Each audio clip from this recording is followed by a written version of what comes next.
In this video I'm going to show you how you can easily hide last seen on Snapchat.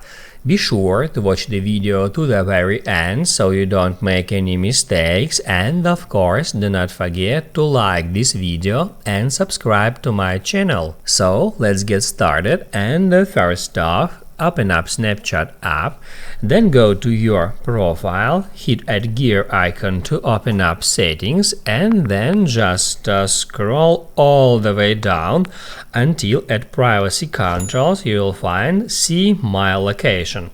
Just get into it, and that's where you can customize who will be able to check your last seen on Snapchat. You can select only these friends to select some specific persons, or you can select my friends except. In this way you can do it. And also you can turn on ghost mode. You can turn it on for 3 hours, 24 hours, or until turned off. And when ghost mode is enabled, your friends can see your last active location. That's how it's done. Now you can write down in the comments below if you have any questions about the tutorial, hit the like button if you liked that video, and see you in the next one.